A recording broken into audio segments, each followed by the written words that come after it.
ಭಾರತೀಯ red cross ಸಂಸ್ಥೆ ದಕ್ಷಿಣ ಕನ್ನಡ ಜಿಲ್ಲಾ ಘಟಕದ ವತಿಯಿಂದ ರಕ್ತ ಸಂಗ್ರಹ ಅಭಿಯಾನ ಜನವರಿ 13ರಂದು ಆರಂಭಗೊಳ್ಳಲಿದೆ. ದಕ್ಷಿಣ ಕನ್ನಡ ಜಿಲ್ಲಾ ಕಾರ್ಯನಿರತ ಪತ್ರಕರ್ತರ ಸಂಘದ ಸಹಕಾರದೊಂದಿಗೆ ನಡೆಯಲಿರುವ ರಕ್ತ ಸಂಗ್ರಹ ಅಭಿಯಾನಕ್ಕೆ ಲೇಡಿ ಹಿಲ್ನ ಪತ್ರಿಕಾ ಭವನದ ಮುಂಭಾಗದಲ್ಲಿ ದಕ್ಷಿಣ ಕನ್ನಡ ಜಿಲ್ಲಾಧಿಕಾರಿ Dr.K.V ರಾಜೇಂದ್ರ ಅವರು ಚಾಲನೆ ನೀಡಲಿದ್ದಾರೆ ಅಂತ ಸಿಎ ಶಾಂತರಾಮ್ ಶೆಟ್ಟಿ ತಿಳಿಸಿದರು. ಅವರು ಮಂಗಳೂರಿನ ಪ್ರೆಸ್ ಕ್ಲಬ್ನಲ್ಲಿ ಸುದ್ದಿಗೋಷ್ಠಿ ನಡೆಸಿ ಮಾಹಿತಿ ನೀಡಿದರು.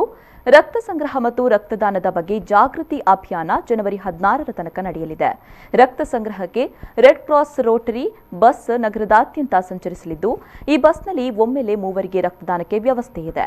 ಸರ್ಕಾರಿ ಲೇಡಿ ಘೋಷಿನ ಆಸ್ಪತ್ರೆಯ ಆವರಣದಲ್ಲಿರುವ ರೆಡ್ ಕ್ರಾಸ್ ರಕ್ತನಿಧಿ ದಿನದ 24 ತಾಸು ನಿರಂತರವಾಗಿ ರೋಗಿಗಳ ರಕ್ತದ ಅಗತ್ಯತೆಯನ್ನು ಪೂರೈಸುವುದರೊಂದಿಗೆ ಅವರ ಜೀವ ಉಳಿಸುವ ಸೇವೆಯಲ್ಲಿ ನಿರತವಾಗಿದೆ.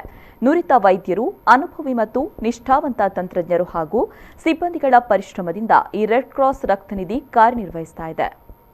ರಕ್ತದಾನಕ್ಕೆ ಯುವ ಜನಾಂಗವನ್ನು ಪ್ರೇರೇಪಿಸುವ, ರಕ್ತ ಸಂಗ್ರಹಿಸುವ, ಪರೀಕ್ಷಿಸುವ ಮತ್ತು ವಿತರಿಸುವ ಕಾರ್ಯದಲ್ಲಿ ಇದು ತೊಡಗಿಕೊಂಡಿದೆ.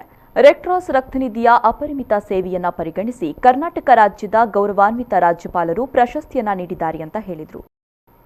ಸುದ್ದಿಗೋಷ್ಠಿಯಲ್ಲಿ ಭಾರತೀಯ ರೆಡ್ ಕ್ರಾಸ್ ಸಂಸ್ಥೆಯ ಗೌರವ ಕಾರ್ಯದರ್ಶಿ ಎಸ್ಎ ಪ್ರಭಾಕರ್ ಶರ್ಮಾ, ಸದಸ್ಯರಾದ ಬಿ ರವೀಂದ್ರ ಶೆಟ್ಟಿ, ದಕ್ಷಿಣ ಕನ್ನಡ ಜಿಲ್ಲಾ ಕಾರ್ಯನಿರತ ಪತ್ರಕರ್ತರ ಸಂಘದ ಅಧ್ಯಕ್ಷರಾದ ಶ್ರೀನಿವಾಸ್ ನಾಯ್ಕ್ ಇಂದಾಜೆ, ಪ್ರಧಾನ ಕಾರ್ಯದರ್ಶಿ ಇಬ್ರಾಹಿಂ ಅಡ್ಕಸ್ಥಳ ಉಪಸ್ಥಿತರಿದ್ದರು.